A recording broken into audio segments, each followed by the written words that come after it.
¿Cómo le va? Gracias por estar del otro lado. Bienvenidos a Nota22.com Televisión. ¿Cómo estás, Gustavo? ¿Qué tal, Maxi? ¿Cómo estás? Vivimos semanas intensas. Por favor. La idea es meternos rápidamente en el programa. Sí.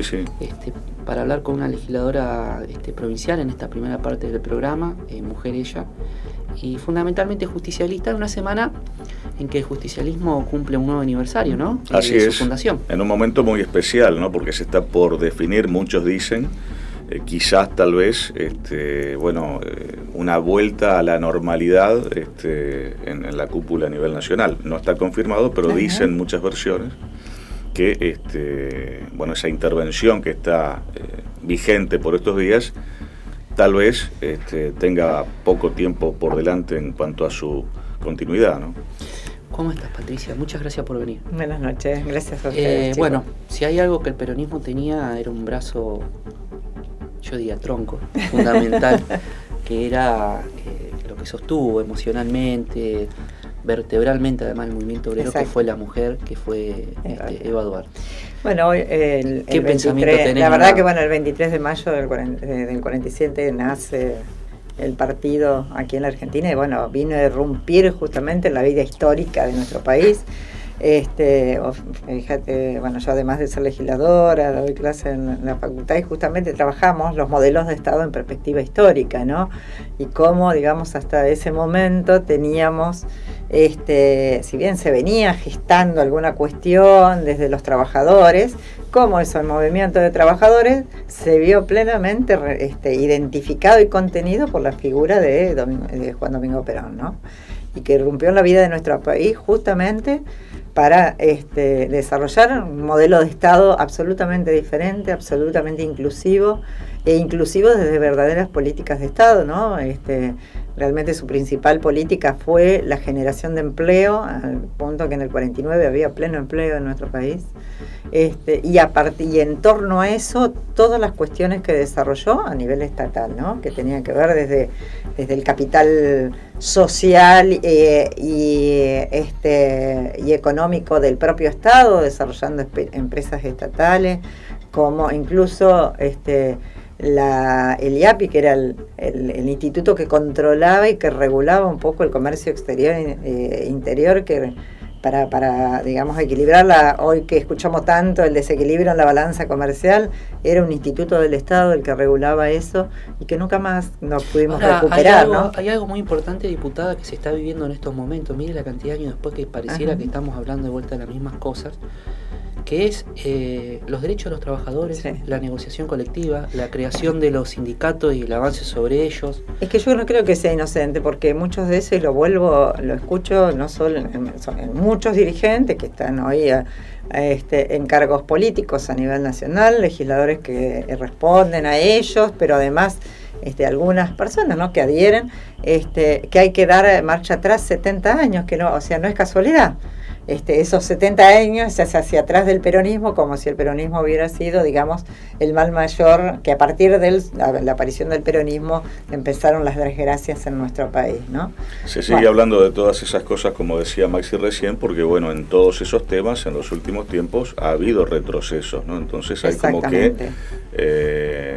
de pronto recurrir a la historia que escribió el peronismo en estos temas para ver si de pronto se puede recuperar en estas cuestiones de que estamos hablando, que todos los días comentamos, ese terreno perdido. Ahora, usted cuando hablan de cuando se habla de retroceso, estaría bueno, usted sentía así el retroceso. ¿De qué se refiere cuando hay retrocesos? Porque es bueno que desde su posición política podamos interpretar. Y claramente son modelos de Estado diferentes.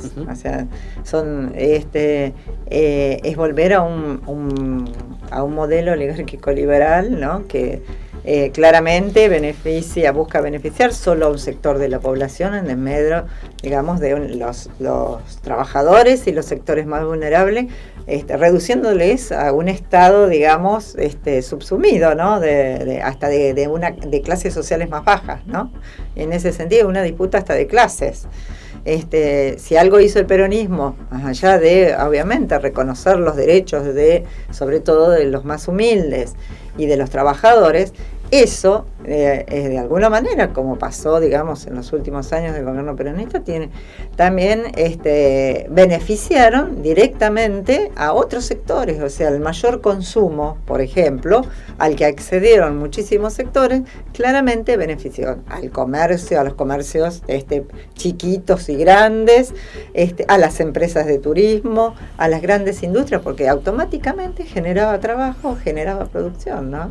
Yo creo que hay muchísimos sectores que crecieron a la par, paralelamente a la par de el crecimiento del sector trabajador y el sector más pobre de nuestra población, crecieron, digamos, y bueno, y eso parece que no se reconoce en parte y en parte molesta, ¿no? Que a lo mejor tengamos que compartir las playas donde vamos de vacaciones o los hoteles donde vamos de vacaciones con otros sectores, por ahí molesta. Hay una realidad que tiene que ver con que esta semana es el 25, estamos en una semana de mayo, trascendente para nuestra historia, ¿no? Usted hablaba de que era docente también universitaria.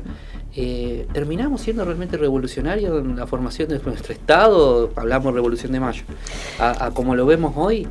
Mira, vos sabés que nos quedamos del tiempo, claro, en torno como que tenemos avance y retroceso. En torno a la, nosotros dentro de la legislatura estamos trabajando la ley de educación, ¿no? Uno intenta, más allá de que el sistema educativo hoy está funcionando, más allá de que haya o no haya ley, nuestra provincia no tiene ley, el sistema funciona. Por supuesto, las grandes preocupaciones, no dejamos de incluir el tema de la formación de los alumnos y con qué contenidos, también de la formación docente, o sea, quiénes son los docentes que forman a nuestros alumnos, a dónde se forman, y bueno, y revisar también, bueno, esta cuestión de contenido, que como sabemos, cuando uno diseña un contenido curricular, siempre responde a corrientes ideológicas, filosóficas, ¿no? Que son después las que sustentan un poco la vida y por qué Estado, qué Estado pretendemos construir o no, qué sociedad, qué mirada de los hombres, qué mirada de los trabajadores tenemos, ¿no? La verdad que es una preocupación, la verdad que compartida de todos los legisladores que estamos trabajando en la ley de educación. ¿Cómo está la ley de educación? ¿Se metió usted, participa en la Comisión de Educación? Yo eso es muy importante. No soy parte de la comisión, pero sí soy autora de uno de los proyectos. Así que eso me hace que voy continuamente a la Comisión de Educación. Bueno, está bastante avanzado. La verdad que los proyectos de los 5 legisladores habían perdido estado parlamentario, ingresó el del Ejecutivo, bueno, todos volvimos a presentar. Seguimos trabajando en el dictamen, en un texto común. Creemos que está bastante avanzado. Tenemos algunas diferencias, bueno, yo siempre las marco, tienen que ver sobre todo con de qué manera incluimos a los niños, a las niñas con discapacidad en el sistema educativo. ¿Hay diferencias sobre eso? Y hay diferencias, algunas. A ver, ¿cómo se plantea? Yo creo que de alguna manera en el sistema educativo se está dando alguna inclusión de los niños y las niñas en el sistema educativo común, a los chicos con discapacidad, con acompañamiento de los docentes especiales. Nosotros ahí, particularmente el proyecto nuestro, lo planteamos como una inclusión completa, o sea, ya no hablar más de educación especial, sino inclusiva. En algunos proyectos se sigue hablando de educación o sea, como especial. Que fuera una modalidad. Claro, digamos. Como una modalidad la educación especial. Que de ninguna manera nosotros la hacemos desaparecer, sino que trabajan dentro de la escuela, claro, acompañando ese proceso. Bueno, y en otros lugares lo sostienen al mismo nivel. Bueno, y eso a las organizaciones de discapacidad las preocupa, digamos, que entonces un poco respondiendo. ¿Cómo argumentan? ¿Por qué? No, en realidad ya fueron cuestiones discutidas incluso a nivel internacional. Está escrito en la Convención Internacional de los Derechos de la Discapacidad, que incluso en un artículo, es el artículo 24, se habla específicamente de la discusión, y aquí en nuestro país hay todo un movimiento que se llama Artículo 24. ¿Y a las instituciones de discapacidad cuál de las dos definiciones le cuadra mejor? No, ellas ya están trabajando, no, porque, o sea, se sostiene, como decíamos, no han marcado resistencia a este trabajo de ninguna manera, porque no desaparecen, al contrario, o sea, sino que ellos van a acompañar el proceso. Ya, digamos, el tema de la inclusión de la discapacidad me parece que en todos los ámbitos de la vida es una discusión ya bastante aceitada, no del todo, pero bastante aceitada. Ellos quieren que se nombre de determinada manera dentro de la ley, justamente para evitar vaivenes. Supongamos que, bueno, hoy que a lo mejor pueden venir otros gobiernos provinciales y dar un marcha atrás con otra ideología y dar marcha atrás en este sentido. Por eso pretenden que dentro de, más allá de cómo se viene trabajando ahora, que es como ellos piensan, que otro gobierno después de marcha atrás. A mí sabe lo que me preocupa, que se está dando, se lo digo como ciudadano, que le gusta mucho hablar de educación en este espacio. Algo que a mí me preocupa, ¿no?, que lo he escrito y está en nuestro sitio, es que hay dirigentes, y esto lo digo siempre, así que lo voy a decir, usted justo está en este proyecto, que hablan de educación, que se dan de nacionales, de populares, que hablan de educación pública, pero son los más interesados en que tenga una proliferación la gestión privada de la educación. Entonces, quieren equiparar la empresa privada a lo que es una escuela pública, y si seguimos así nos vamos a encontrar un día que vamos a tener más del 51% de la escuela privada, como pasa en Capital Federal. Entonces le pregunto a usted, que es justicialista, el peronismo defendía la escuela pública, ¿qué visión tiene sobre esto? Porque la verdad que es una preocupación que desde este espacio por lo menos le he manifestado permanentemente. Claramente quien más ha planteado ese tema es el diputado del FRADE, directamente pidiendo que se retiren todos los subsidios de las escuelas privadas. Nosotros hablamos decimos que la educación es pública. Sí, yo el tema del y que en subsidio toda es cosa la institución que necesita. Que en todo caso la gestión es privada. Lo que nosotros nos ha venido pasando, sobre todo en los años 90, aquí en Santa Fe tiene una particularidad, y sobre todo la ciudad de Santa Fe, que salió un poco a la luz después cuando surgió lo de la asignación universal, que muchas escuelas de gestión privada están instaladas en barrios donde el Estado no está. Entonces, en la medida en que el Estado no avance... ¿Y la idea qué sería? ¿Fortalecer la gestión privada y no que el Estado llegue? Mi idea es que, obviamente, mientras el Estado no avance en esa... A ver, te hablo, por ejemplo, de Las Lomas, la escuela que yo estaba como trabajadora social en Las Lomas cuando llegó la escuela del Sindicato de Artes Gráficas. Que además, antes de hacer el Sindicato de Artes Gráficas, nosotros hablamos con Educación, no hubo posibilidad. ¿Debería haber una escuela privada o una escuela pública? Por supuesto que una escuela pública. Bueno, eso voy. Yo le vuelvo a manifestar. ¿Cómo puede ser que un dirigente se diga nacional y popular y diga, no, porque hay 50 localidades que somos nacional y populares porque hay escuela privada? O sea, ¿cómo se entiende eso? Eso es lo que yo no termino de entender. Se lo planteo porque la verdad que es una preocupación personal. Y además hay muchas discusiones. Vos sabés que en los últimos, cuando estábamos trabajando ya muy avanzado la ley, aparecieron organizaciones de la sociedad civil que gestionan también educación. Gestión social, por ejemplo. De gestión social. En Rosario hay muchas, en el norte de la provincia también hay muchas, acá hay menos. Y quieren ser reconocidas ni como públicas ni como privadas, sino como habla la educación nacional, la ley de educación nacional. Exacto. Y sin embargo, también es toda otra discusión, porque incluso hay gente que avanza más allá, incluso con la educación domiciliaria,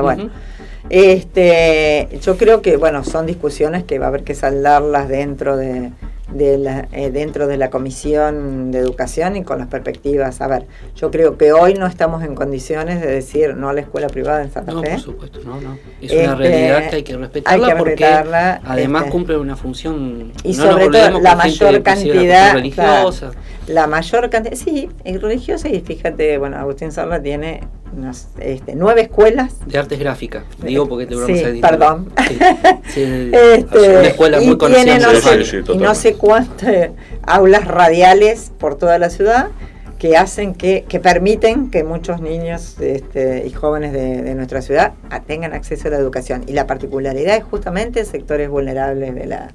El tema también es que hay un planteo, la verdad que me apasiona el tema, por eso me largué un poco largo en este tema puntual.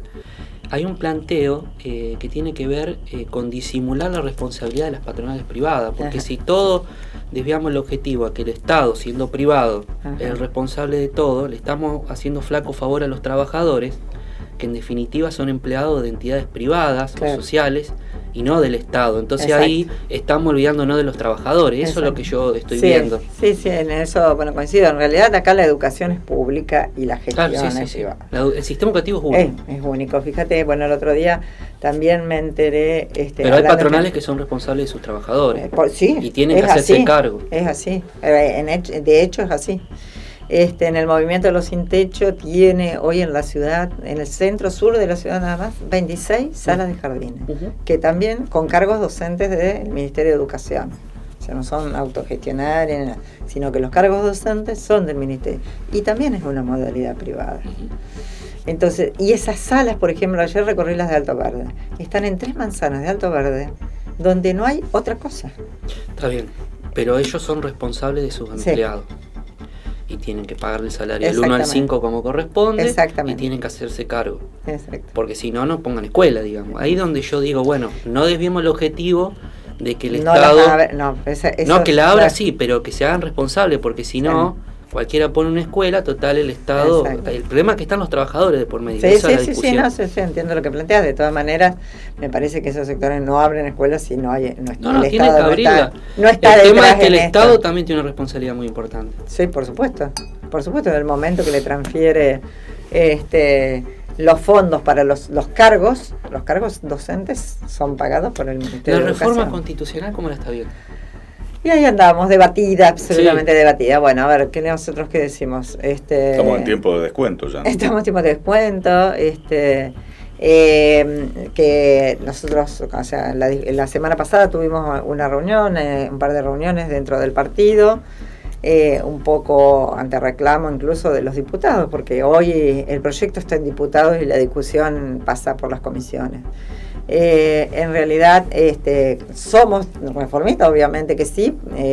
Nuestro último gobernador peronista, Obey, había presentado un proyecto excluyéndose él. Siempre decimos eso nosotros y siempre pasa que... Y no se dio porque no había consenso político. Yo creo que ahora tampoco está saliendo porque no hay consenso político. No por, o sea, se plantean algunas cuestiones. No estoy hablando ni de excusas ni nada, me parece que aquí lo que no está habiendo es consenso político y sobre todo en el mismo espacio, en el mismo frente que llevó al gobierno. Y bueno, hay muchos radicales que ya se han manifestado que no van a... ¿Que están en el frente o en Cambiemos? Eso es importante aclararlo. Y bueno, hoy están en el frente, acá en Santa Fe están en el frente. Depende de qué hablamos, están en un lugar. Acá en Santa Fe están en el frente aún. Claro. Y ya han dicho que no van a acompañar. Pero son amigos de Corral, o sea, no se entiende. Y sí, bueno, pero dentro de la Cámara de Diputados están dentro de bloques que pertenecen al Frente Cívico y Social que lo llevó al gobierno. Dígame que usted es más seria. Usted es justicialista, tan es justicialista. Exactamente. No, nunca nos hemos movido de ahí y hemos sido candidatos dentro del justicialismo. Y la verdad que, a ver, nosotros nos parece muy apurado sacar una reforma así en 2 o 3 meses, considerando que va a ser la norma que nos va a regir por otros 50 años. Si vamos a dar la discusión, que sea absolutamente seria. Nosotros hoy, en principio, dentro de las comisiones de diputados, la idea es no ir acompañando ninguno de los dictámenes que hay. Si llegara a salir, sí trabajaremos sobre un proyecto propio, pero por ahora dentro de las comisiones de diputados la intención nuestra es no acompañar el proyecto de ninguno. Hay 3 proyectos presentados, no acompañar ninguno de los 3.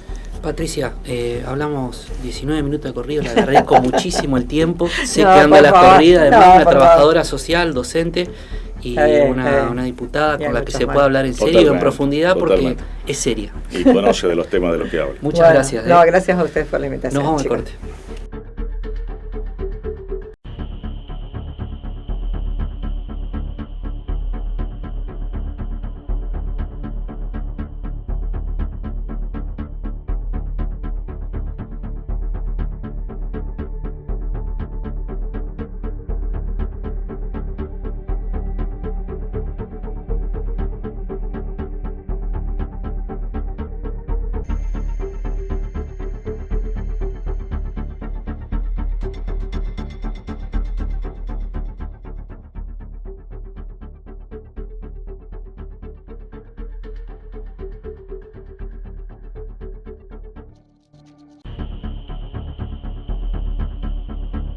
Complejo Polideportivo Policial ANSAP ofrece su servicio de salón de fiestas. Capacidad 500 personas. Consultas 0342 4 553 575. Complejo Polideportivo Policial ANSAP.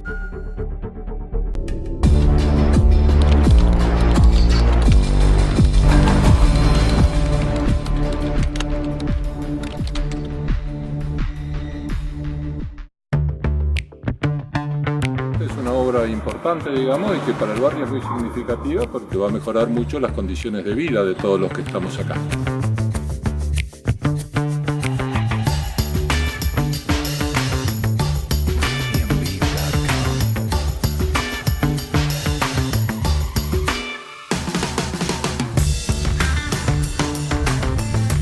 La verdad que las obras son muy importantes porque cambian la calidad de vida de todo el barrio.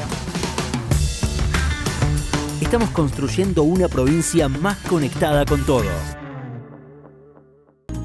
Ortopedia Vikingo, 50 años. Implantes, prótesis, material médico quirúrgico. Todas las obras sociales. Por trayectoria y servicios, somos la ortopedia número 1 de la región. Rivadavia 3118 Santa Fe. Teléfonos 0342 452 5918 y 453 9361. Nota22.com.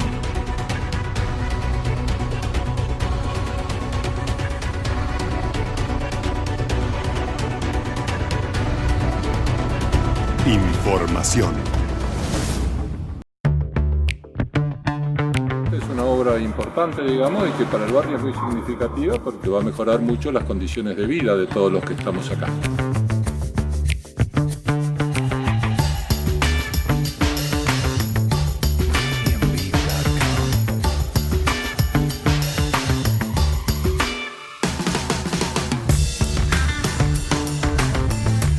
La verdad que las obras son muy importantes porque cambian la calidad de vida de todo el barrio. Estamos construyendo una provincia más conectada con todo.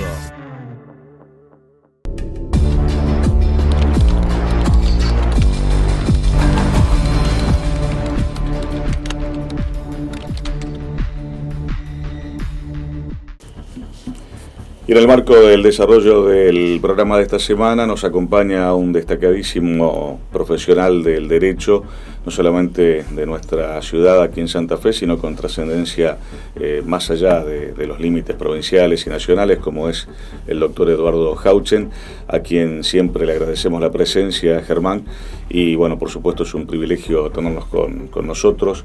Gracias, doctor, por acompañarnos. No, gracias a usted. Siempre, bueno, es decíamos con Maxi,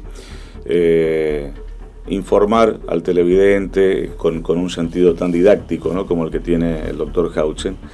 Y en este caso hemos elegido hablar, por ejemplo, de los derechos de las personas que son sometidas a proceso penal, lo cual no es una cuestión menor.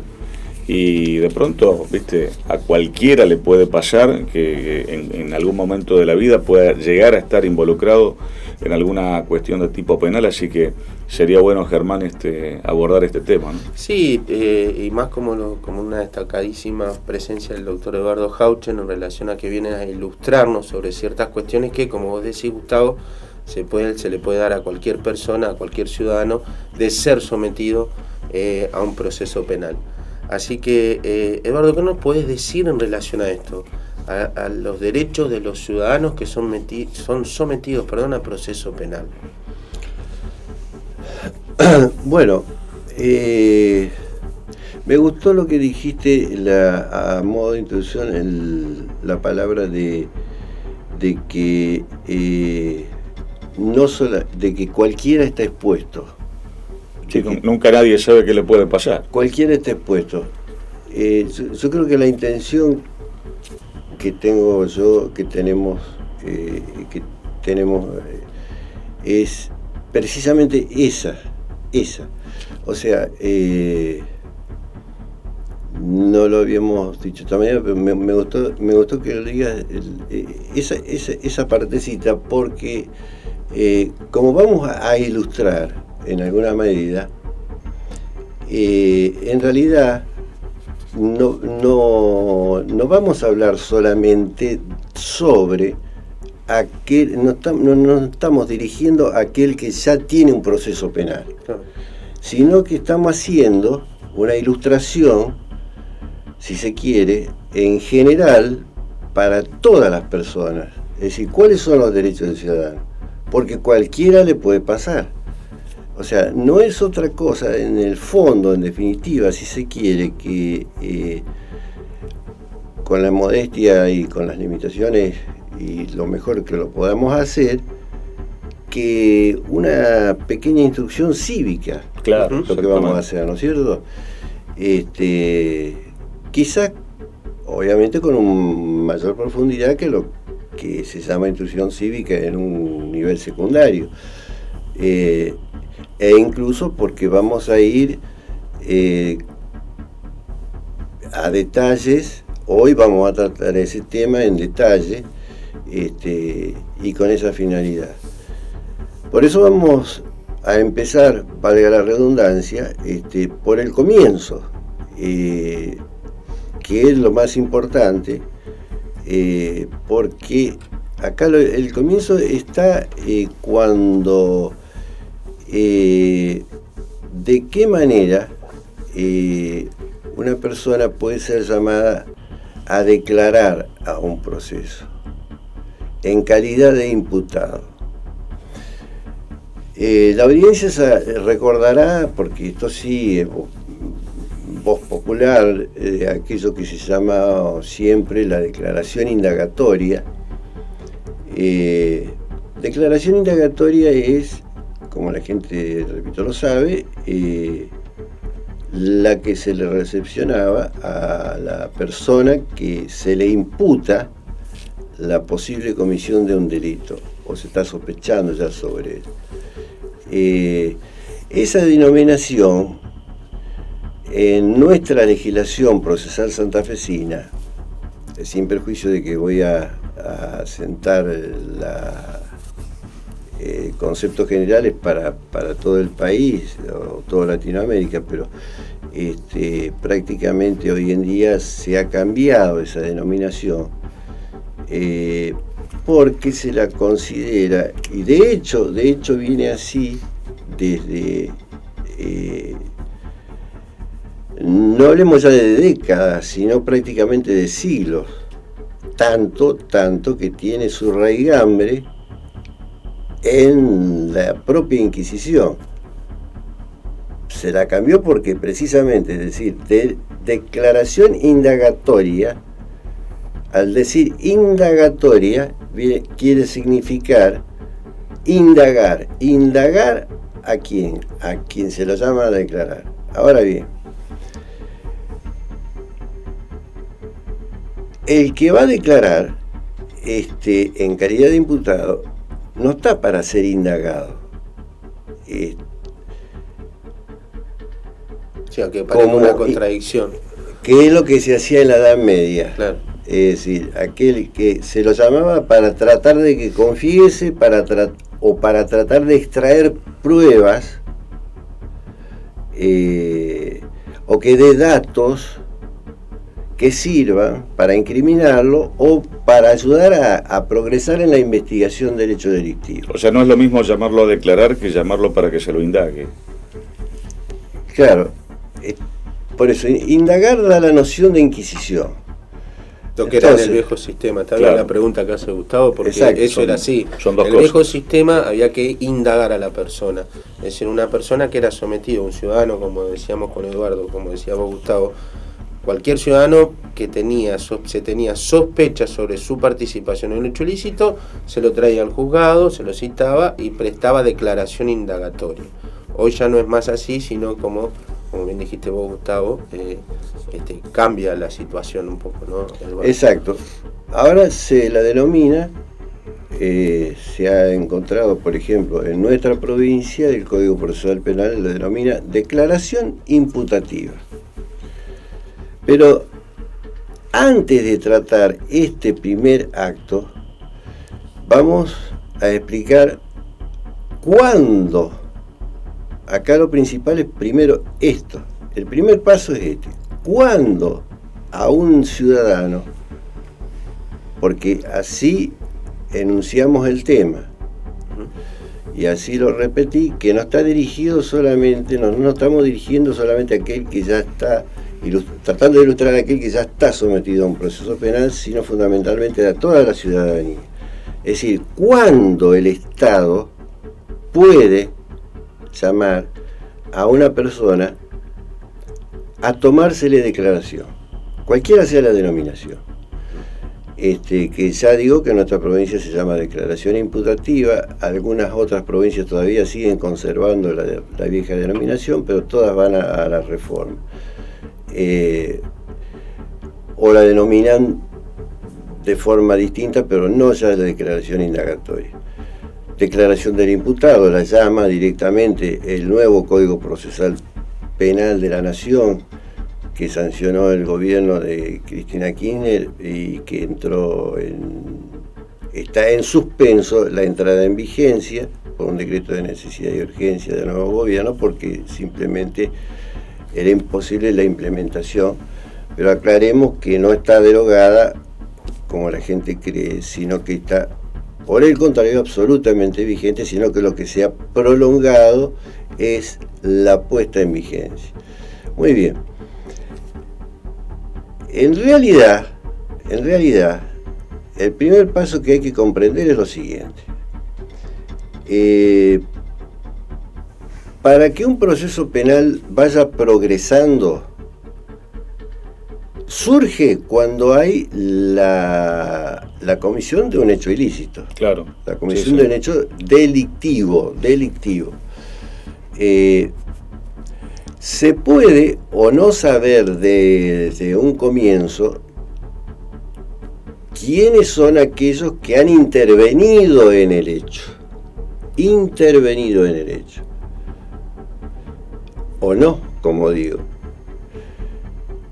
A veces, si no se sabe, hay que investigar quiénes son aquellos que hayan intervenido. Luego se sabrá qué calificación se le da en calidad de autores o de partícipes, y a su vez la calificación penal del delito que corresponde. Ahora, doctor, a las puertas de una declaración imputativa como la que usted estaba explicando recién, ¿verdad? A uno le viene a la mente, a la memoria, aquella expresión que dice que todo lo que pueda decirse puede ser tomado en su contra, una cosa así. El que está a las puertas de esa instancia, ¿puede guardar silencio? ¿También tiene derecho al silencio? Sí, por supuesto. Pero antes de eso una vez que está ya convocado, lo que yo estoy tratando de explicar previamente es lo fundamental, es que una vez que el fiscal que lleva adelante la investigación, en el supuesto caso que ya logre saber de entrada o luego de un periodo de investigación quiénes fueron los que intervinieron, y decide convocar a un ciudadano para tomarle declaración en calidad de imputado, acá nos encontramos en la primera cuestión importante. Esa convocatoria no puede ser una convocatoria antojadiza. La realidad indica que primero se tiene que investigar para llamar a la persona a someterla a proceso y no al revés, ¿no? Exactamente. Y esos principios, esto es un principio de que precisamente no podría ser lo contrario, porque eso implicaría que todos estaríamos arbitrariamente sometidos o caminando por la calle sometidos a una libertad condicional permanente. Claro, una cosa que no puede ser. Claro. El primer derecho que tenemos es ser convocados cuando realmente somos sospechados. Un proceso penal tiene grados para progresar. El primer grado es en el comienzo, es que cuando quien investiga, en este caso, que es el Ministerio de la Acusación, o antiguamente el Ministerio Fiscal, ya sabe quiénes intervinieron, aún sabiendo quiénes intervinieron, no lo autoriza a convocarlo a usted para declarar en calidad de imputado y recepcionarle declaración imputativa, sino que previamente tiene que haber investigado o tiene que haber recolectado y tener en su poder, por así decir, en su investigación previamente, en forma mínima, como lo decía Vélez Mariconde, quien mejor lo definió, ya un cúmulo mínimo, aunque sea, de elementos de convicción que lo señalen a usted como mínimamente con el grado de probabilidad o sospecha, antes se lo consideraba. Esto también lo voy a señalar y lo voy a explicar porque es muy importante. Como para poder convocarlo. Y acá viene lo que decía.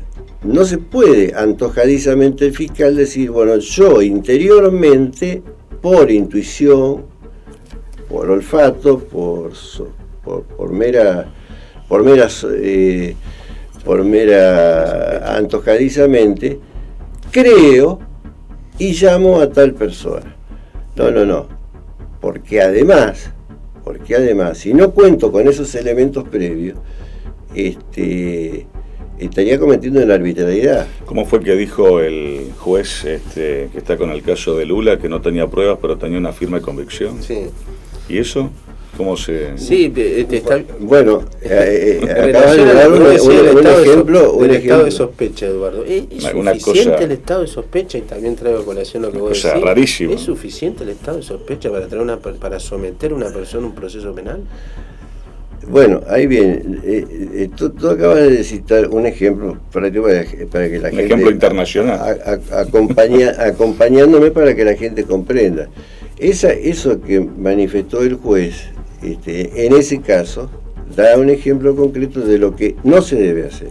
En ese caso, el juez dice, tengo la firme convicción. ¿Qué está diciendo? La firme convicción de él, subjetiva, interna, contrario a lo que yo acabo de explicar. No. La convicción del fiscal o del juez, en su caso, de acuerdo sea el sistema, tiene que surgir objetivamente de elementos de convicción existentes.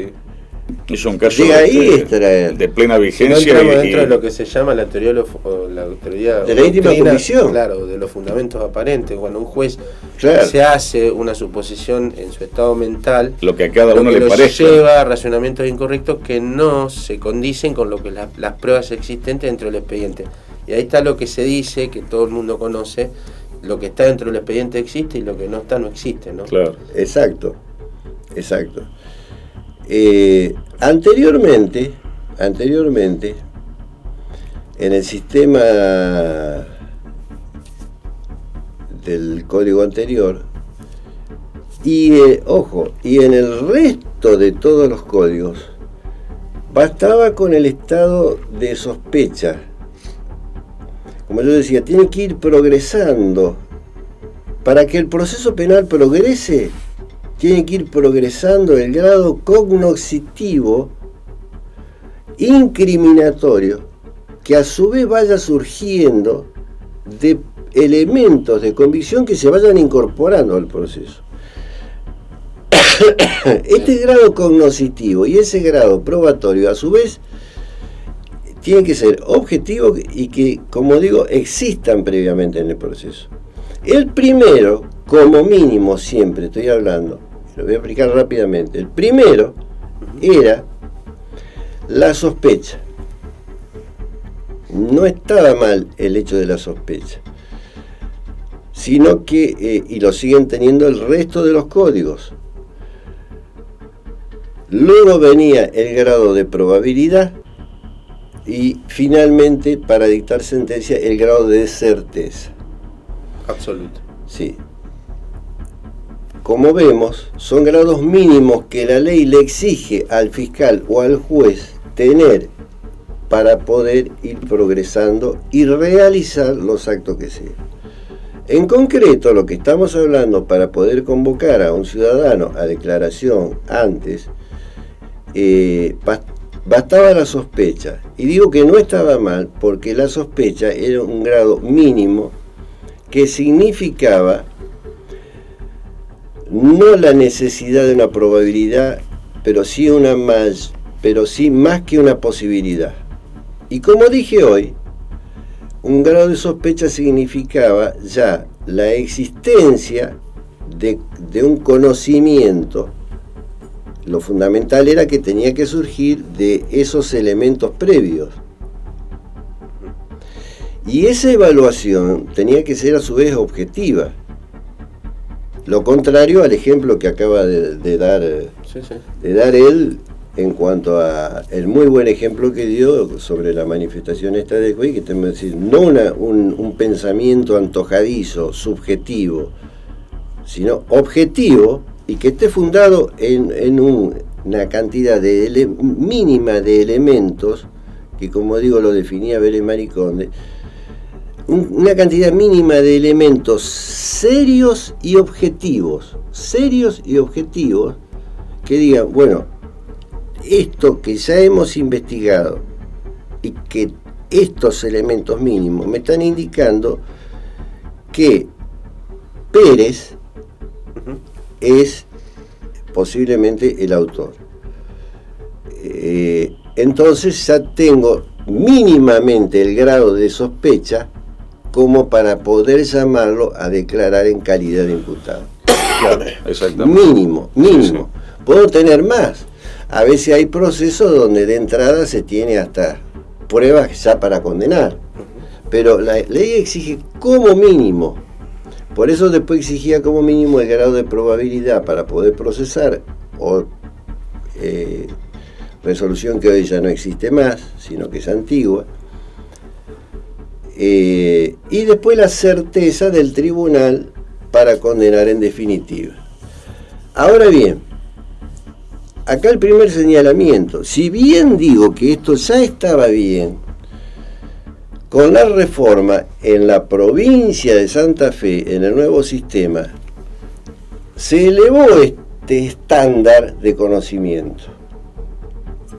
Lo que antes se exigía para poder procesar, ahora se exige para convocar al ciudadano para tomársele declaración indagatoria. O sea que no vale, el estado de sospecha desaparece. Exactamente.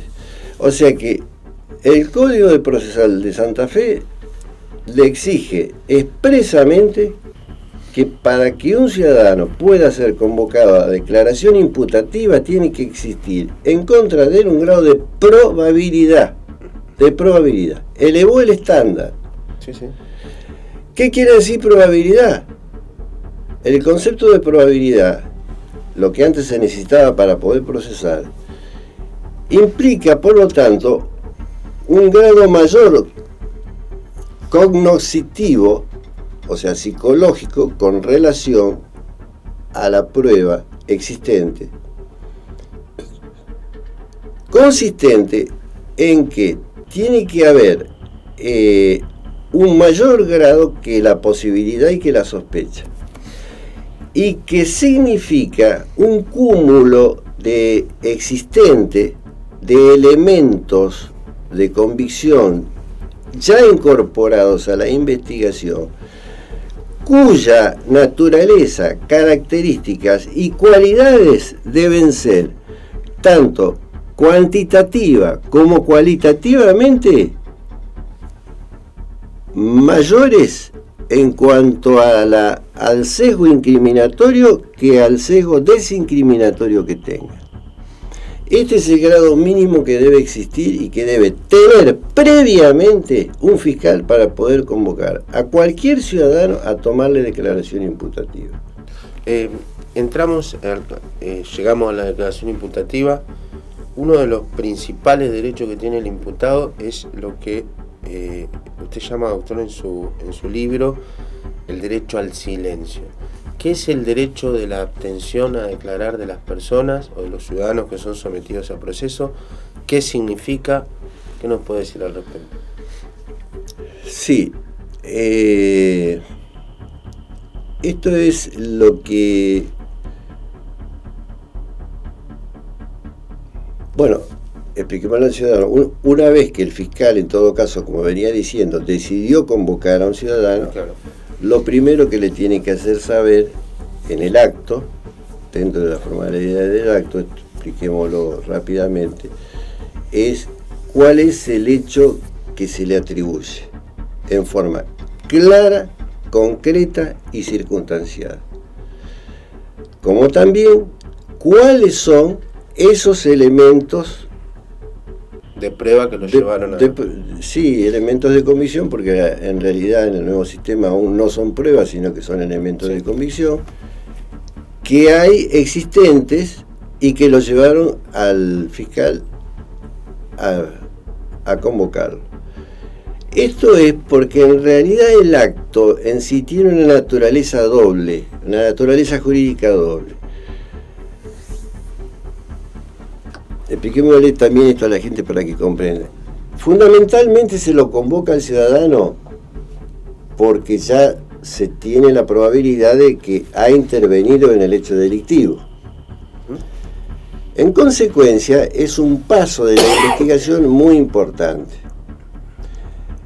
Lo que surja del acto podrá ser después, de acuerdo al resultado, tomado si el imputado, que en ese momento adquiere la calidad de imputado y encausado, desde ese momento queda sometido a causa penal.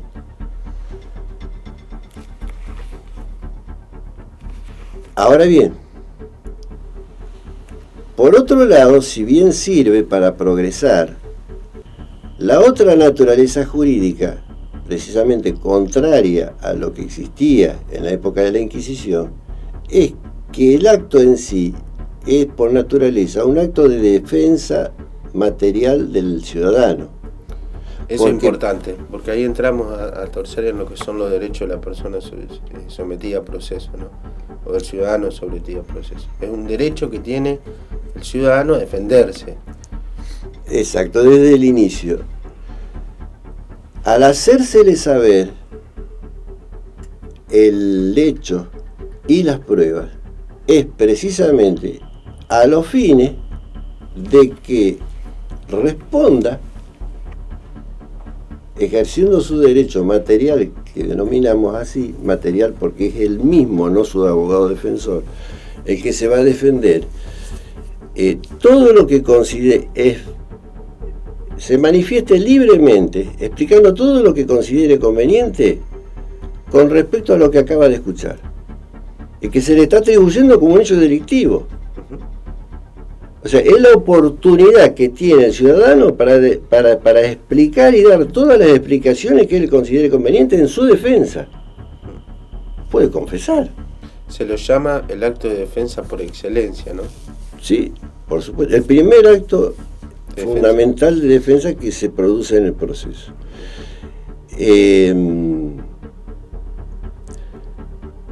Puede confesar en parte.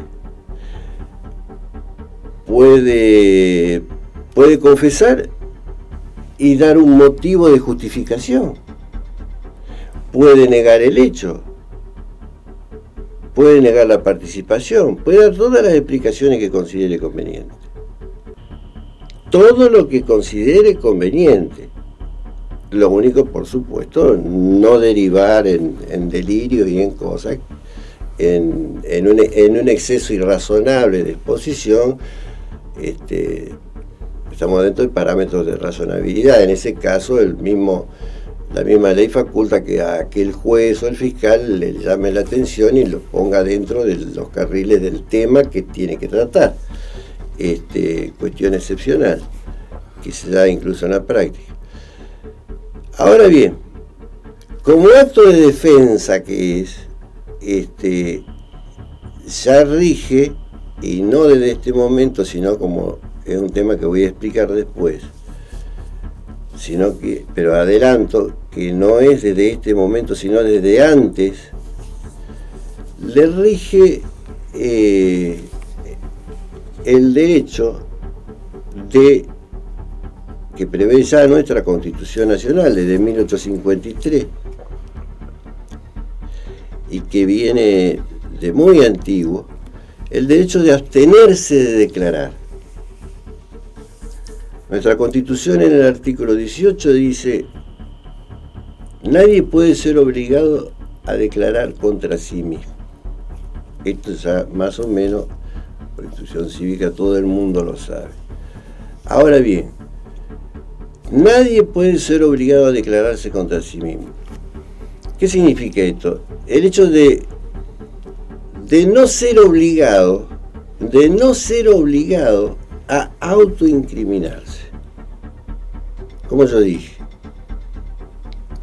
todos tenemos el derecho a confesar. Pero vayamos al otro, o el derecho a declarar y a defendernos de toda la atribución que se nos hace, y a manifestarnos y a defendernos y a explicarnos y a justificarnos en todo caso. Pero está el otro extremo, de que por muchas razones puede, en consecuencia, negarse a declarar. La negativa a declarar, que tiene que ver con lo que se denomina la incoercibilidad del imputado. O sea, no puede ser obligado a autoincriminarse, ni siquiera de ninguna manera, ni por violencia, ni psicológicamente, lo cual implica que no se puede ejercer medios coactivos, engañosos, sugestivos, no puede ser preguntado de forma engañosa, no se le pueden ocultar pruebas. ¿Qué gana el imputado si elige guardar silencio?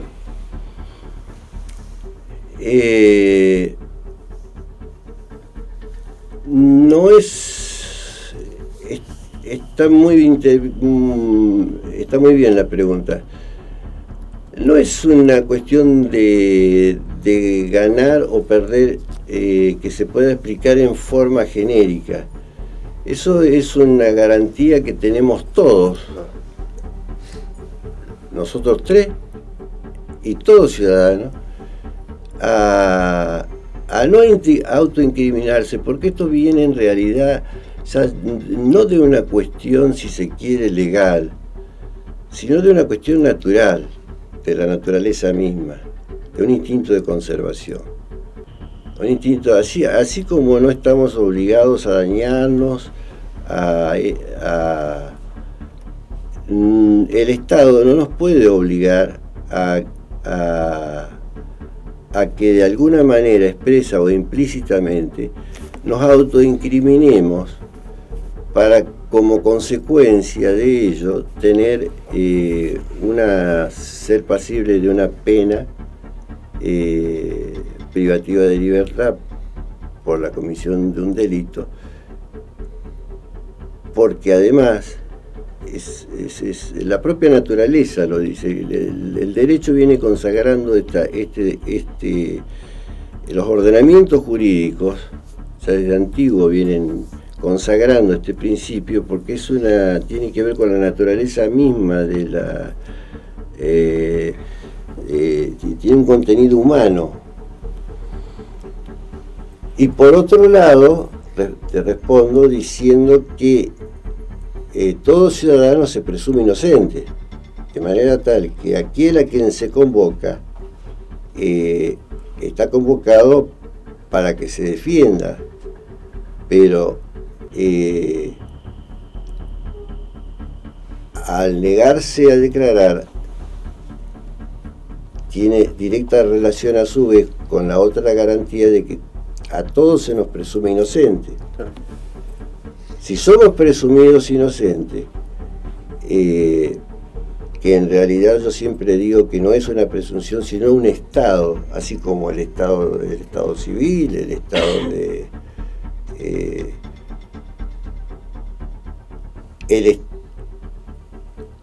funcionaría que se debe destruir ese significa estado de que la carga que tiene de probar, caminamos por la calle, estamos aquí sentados, somos inocentes. Si de repente al salir a la calle se nos notifica que estamos sometidos como imputados en un proceso penal, bueno, el Estado siempre es el que tiene la carga de probar nuestra culpabilidad. Y nosotros, como somos inocentes, no tenemos que ir a contribuir a la prueba de nuestra inocencia. Realmente es un tema tan amplio, ¿no? Y el doctor Hauchen lo explica de esa forma tan didáctica, como yo decía al comienzo de la entrevista, que bueno, siempre quedan temas y ampliar toda esta cuestión, cosa que seguramente Germán, si el doctor nos vuelve a acompañar, lo vamos a hacer en otro momento. Se nos está casi terminando el tiempo, pero como siempre agradecerle al doctor la presencia y prometer que esto lo vamos a seguir desarrollando, porque bueno, ítems y cosas para seguir desarrollando siempre quedan, doctor, ¿verdad? Sí, por supuesto. Es el primero de los derechos fundamentales que tiene toda persona sometida a proceso. Muy bueno tu ejemplo. ¿Cuál? ¿El de Lula? El de Lula, la verdad que... Pero no, de verdad... Un tema de actualidad y de lo hemos hablado con Eduardo, esto, sí. La verdad que resulta ser grave. Lo vamos a seguir en la próxima, ¿te parece? ¿Cómo no?